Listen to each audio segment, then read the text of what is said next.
कराची में target killing की वारदातों में इजाफा, चंद घंटों में 2 अफराद का कत्ल। न्यू कराची सेक्टर 12D में गाड़ी पर फायरिंग से 27 साला उसामा जा बहा, मकतूल वालिद और भाई के साथ जा रहा था। गुरु मंदिर पर भी नामालूम अफराद की फायरिंग से एक शख्स जान से गया। मकतूल की शनाख्त मोहम्मद एजाज के नाम से हुई। पुलिस ने तहकीकात शुरू कर दी। सिर्फ माह दिसंबर में टारगेट किलिंग के 9 वाकयात हो चुके हैं।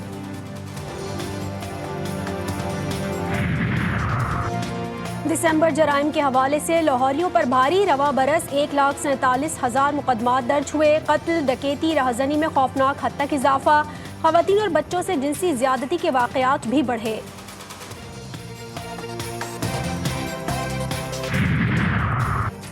कनकोट पुलिस की डाकों के खिलाफ कामयाब कार्रवाई, 3 मुगवी भाइयों को बाजियाब करा लिया। तीनों मुगवियों को थाना बुडानी के इलाके से 3 रोज कबल अगवा किया गया था।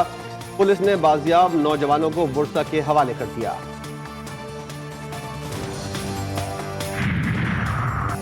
मुख्तलिफ ट्रैफिक हादसात में खवातीन समेत 4 अफराद जाम बहाक, 2 शदीद जख्मी हो गए। मुल्तान में तेज रफ्तार ट्रक मोटरसाइकिल सवारों को रौंद डाला। हादसे में 2 खवातीन जाम बहाक, 1 शख्स जख्मी हुआ। मर्दान में मोटरसाइकिल आपस में टकराने से 2 अफराद जान से गए, 1 जख्मी।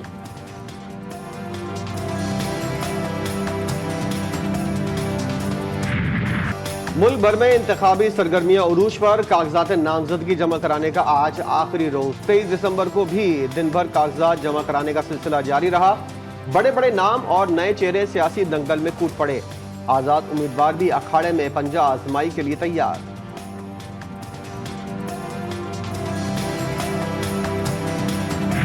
इलेक्शन कमीशन का जो ऑर्डर है वो सस्टेनेबल नहीं है, वो कंट्राडिक्टरी है। हम अगर अदालत जाएंगे इंशाल्लाह ताला हमें रिलीफ मिलेगा। आज हमने बड़ी कोशिश की कि इलेक्शन कमीशन से हमें सर्टिफाइड कापी मिले, लेकिन इलेक्शन कमीशन ने सर्टिफाइड कापी मुहैया नहीं की। पार्टी के पास निशान है या नहीं है।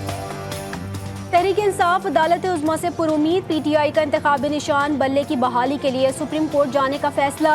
इलेक्शन कमीशन का फैसला चैलेंज करने का ऐलान। साबिक chairman PTI barrister Gohar Ali Khan कहते हैं, उम्मीद है सुप्रीम कोर्ट मदाखलत करेगी और हमारा निशान बहाल होगा। मंगल को इलेक्शन कमीशन का फैसला चैलेंज किया जाएगा।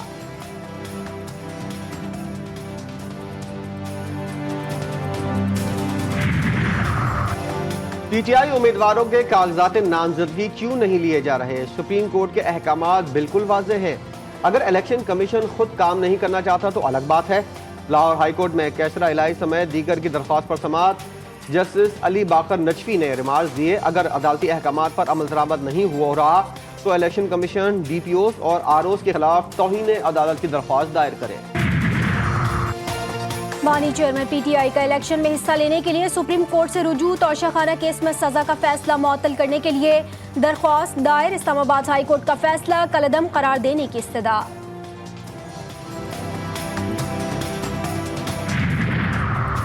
तहरीक इंसाफ का सियासी वजूद खत्म करने की कोई पॉलिसी नहीं। साबिक चेयरमैन PTI की गिरफ्तारी कोई अनहोनी चीज नहीं थी। MPO के तहत पहले भी गिरफ्तारियां हुई और आज भी इसका इस्तेमाल हो रहा है। निगरान वज़ीर आज़म अनवारुल हक काकड़ कहते हैं, उन्हें कोई शर्मिंदगी नहीं कि एक जमाने में PTI का दिफा किया, क्योंकि PTI हुकूमत से उम्मीद थी कि वो गवर्नेंस और मईशत बेहतर करेगी।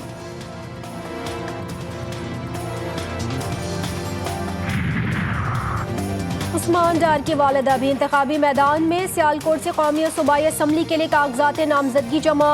रेहाना इम्तियाज डार के एक बार फिर ख्वाजा आसिफ पर लफ्जी वार। जो हरबे इस्तेमाल हुए किसको फ़ायदा है? ख्वाजा आसिफ को। झूठ बोलता है, मत ऐसे करें। जो कुछ इन्होंने मेरे साथ बेटे किया, मैं मुख्तर सारा जवाब।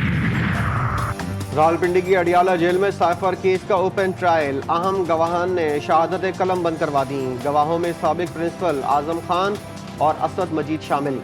सेक्रेटरी वजारत दाखिला आफ्ताब अहमद खान और साबिक एग्जीक्यूटिव मजिस्ट्रेट आवेद इरशाद ने बयानात कलम बंद करवाए। साइफर केस में वाइस चेयरमैन PTI की रिहाई में मुश्किलात। शाह महमूद कुरैशी के अहले खाना सुप्रीम कोर्ट के तहरीरी हुक्म के मुंतजिर। वकला ने तहरीरी हुक्म की मुसद्दिका नुकूल के लिए सुप्रीम कोर्ट से रुजू कर लिया।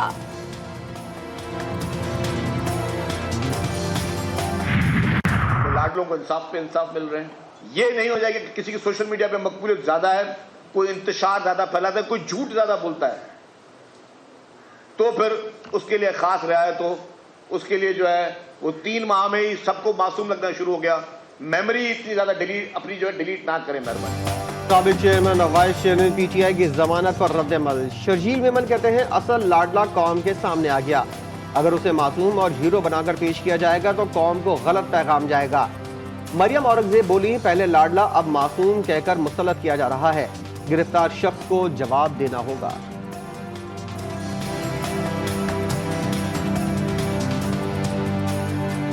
जिस वक्त उसके खिलाफ अदम तहरीक आई तो साइफर का लिफाफा निकाला, आइन तोड़ा, नेशनल असेंबली तोड़ी, अपने वुज़रा के जरिए आइन तोड़वाया। ये मासूम है, ये मासूम शख्स है जिसको मासूम कहा जा रहा है। सिहोनी फौज की बमबारी, गजा में इंसानियत का कत्ले आम जारी। नसायरत रिफ्यूजी कैंप और खान यूनिस समेत कई इलाके धमाकों से गूंज उठे। दर्जनों फलस्तीनी शहीद और जख्मी, अस्पताल गैर फाल, लाखों अफराद बेघर। हमास मुजाहिदीन के गासिब फौज को मुंह तोड़ जवाब। मुजाहिदीन के ताबड़तोड़ हमलों में कई इसराइली फौजियों की हलाकत की इत्तला, मुतादिद गाड़ियां और टैंक तबाह। इसराइली फौज का गजा में मजीद 5 फौजियों की हलाकत का ऐलान। IDF के मुताबिक मुजाहिदीन के हमलों से 15 फौजी जख्मी भी हुए, जिनमें से 5 की हालत तशवीशनाक है। हमास ने इसराइली फौज के 5 टैंक भी तबाह कर दिए।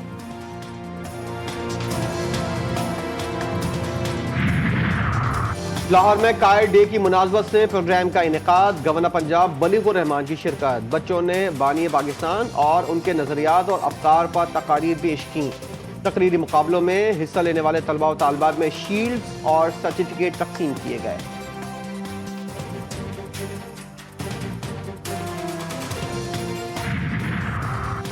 कैंगरूज के खिलाफ दूसरे टेस्ट की तैयारियां, प्रैक्टिस मैच के साथ ट्रेनिंग सेशन। मोहम्मद हफीज ने बल्लेबाजों को टिप्स दी, सईद अजमल ने स्पिनर्स की खामियां दुरुस्त की। दूसरा टेस्ट मैच 26 दिसंबर से शुरू होगा।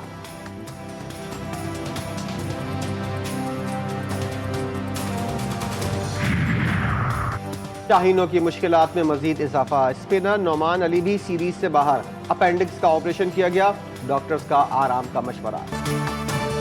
नेशनल कॉलेज ऑफ आर्ट्स में कश्मीरी पहनावे की बहार। किसी को शॉल पसंद आई तो किसी को स्कार्फ, कोई पूरा जोड़ा लेने को है तैयार तो किसी के दिल को दिलकश डिजाइन भा गए। और रोशनियों से सजे क्रिसमस के त्यौहार की आमद, तैयारियां जोरों शोर से जारी। गिरजाघरों में खुसूसी दुआया तकरीबात। सादिकाबाद में 9 उम्र तबला नवाज ने चर्च में तबला बजाकर सबको हैरान कर दिया।